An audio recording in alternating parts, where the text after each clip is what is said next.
Morning, guys. Darn, I had something come up on my screen. I didn't know what it was. Anyway, these darn hogs are rooting me up. You can see this area right here, this whole area. They've been into the last few nights. And what we did, you can see where they've been and been rooting. But we came down yesterday with our big asphalt roller that we do our finished asphalt with, and we got on this stuff and rolled it back in and pushed the grass back down and laid it out. So it'll go ahead and take root again if we keep these pigs out of it. But the darn things are driving me crazy. They've moved from where they were at, and they've come down here to this other end, and they're messing with us here. And I'll take you to another spot. They're hitting us pretty good. Oh, so anyway, but the darn things, we're going to get them. Dale killed one the day before yesterday, and they've been over here behind this mineral box too, back over against that fence line. You can see it rutted up. But anyway, while I'm taking this other spot, I'll tell you all about our trip we took to Vicksburg and Biloxi and Mobile. We were making really great time. We were about, 90 miles out of Pensacola, and it started raining, and we knew there was a front pushing through. This was Sunday. We left Sunday morning about 4:30 or 5 o'clock, and took the motor home and making great time. Like I said, we'd have been sitting in Vicksburg about 4 that afternoon, but we got to, like I said, about 90 miles outside of Pensacola. It was noon our time, which was 11 their time, because we crossed over at the Chattahoochee River, I believe is the time break. But anyway, it started raining about, 90 miles outside of Pensacola, and good Lord at the traffic. So we pulled off at a rest area, and again, it was just supposed to be a little front pushing through, just like they normally do. Had some rain in front of it. Then it got clear behind it. But we sat 3 hours at the rest area there, but it was great. We ate a sandwich, and prior to the rain getting really bad, we went ahead and walked Cheyenne, got her a good walk in, where she could use the bathroom and all, but we sat there 3 hours waiting on to stop. It eased off. We got back on the road, got to Pensacola, and it came a downpour again. So we got off on a little pig trail, and anyway, a little 2-lane road, curvy like a darn snake, and you couldn't hardly see with the rain. So we got to a gas station, we gassed up, and while I was gassing up, Debbie pulled the radar up, and son of a gun, it was still raining in Texas pushing across. A low had formed. So we were in the middle of that darn low, and by now it's getting dark, so we called a buddy of ours that lives in Georgia. We were going to go stay with James 3 or 4 days, but he had gone to Huntsville, Alabama to see his daughter for Thanksgiving holidays. So we decided, Debbie said, let's go home. This is too stressful. But I'm telling you people, I've never seen that much traffic in my life. I-10 was just inundated with traffic. But anyway, we turned around, we drove till about, 1 o'clock that morning. We stopped at a rest area trying to get back in front of the rain, and we had. So anyway, then we came on home the next morning. So in about 24 hours, we drove right at 1,000 miles. And it was the most stressful thing I've ever done in my life. So I asked Debbie, I said, what'd we learn? She said, never, ever travel on the holidays again. So anyway, we're back home, glad to be home. I'm telling you, I've never been in so much traffic. It was dark. I'm getting older. I don't see as good at night.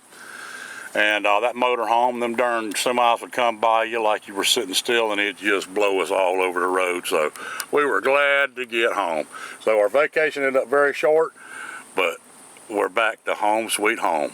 So anyway, but here's another spot. I'd showed you guys this before when they rooted this up. But you can see, and we did the same thing yesterday. We came over here and rolled this stuff out where this grass will grow again.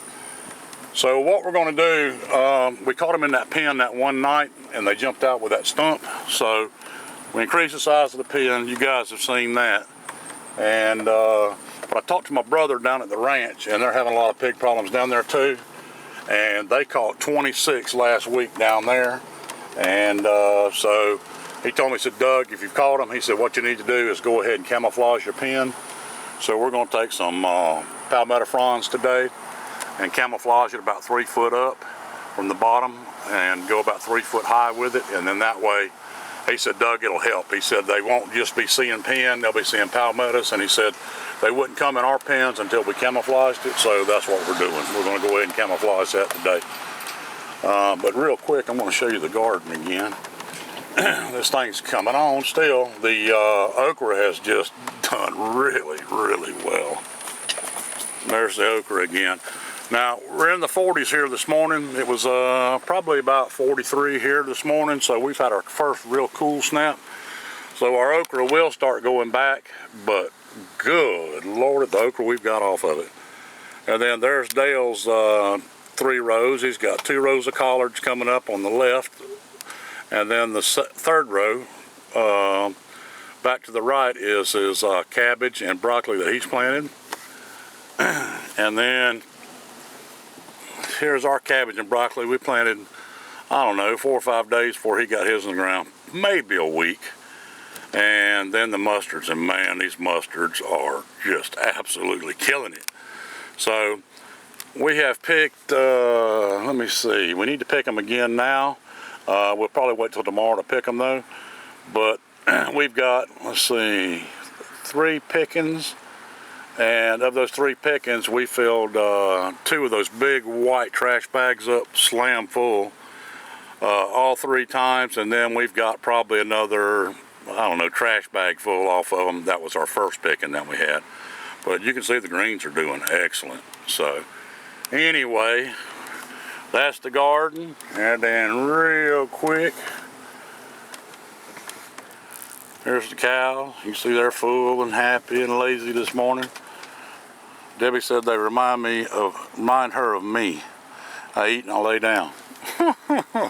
So, but anyway, I don't know about all that. And then our pond, real quick with the pond, that dern Dale, this thing got full of armor-plated catfish, but you can see it's up quite a bit. And but we had a bunch of blue cats brought in that a buddy of ours brought us, Creek Dog actually. And Creek Dog brought us about, I don't know, 2 5-gallon bucketfuls of little blue fingerling cats that they had caught out of the creek, and got up on a bed of them, and they just dipped them out. So Dale caught a one of these blue cats while we were gone. He said it weighed about 1.5 pounds, so those things are doing good and good eating, people. Really, really good eating. And then as along, Dale would come get a few shiners out of the pond. This thing's just full of shiners, and he was fishing the other day with a shiner he caught out of here, and he told us Sunday when we left that he had caught a 7-pound bass out of here. So he told Debbie, he said, Debbie, your bass are really doing good. But Dale brought in, he's probably brought in 15 or 20, 25 over the course of the last 1.5 years. He'll catch some down out of the creek and he'll bring them down here. So anyway, that's got Debbie fired up. But after this cool snap passes and it warms back up, she's going to try her luck at doing a little bass fishing here now. So, but we've left it alone. We haven't really pushed anything and really tried to fish it much. We're just letting everything get established in it. So, but evidently now it's fixing to go on. Mom and Dad dug about a 25-acre lake up behind their place in Apopka. They've got a bunch of orange groves, and it was an old lake bottom. And they dug this lake bottom out because they're putting in an expressway not too far from them. It was the craziest thing I've ever seen in my life, people. They were digging 1,100 loads, tandem axle dump truck loads a day. They had 3 big hoses working, and 2 scoops, the truck was gone. It was just crazy, but the trucks were like ants coming up down the hill. It was a real close haul, and like I said, they were loading 1,100 dump truck loads a day out of this place. But Mom and Dad's got a 25-acre pond now, or lake out of it, and but she stocked hers, Dad stocked their place. I don't know, it's been 4 years now, but they're already catching bass over 10 pounds out of that place. And they got it down to about 48 or 49 foot in spots. And they went in with some stripers, and they put the Georgia hybrid brim, and those things get about 5 pounds.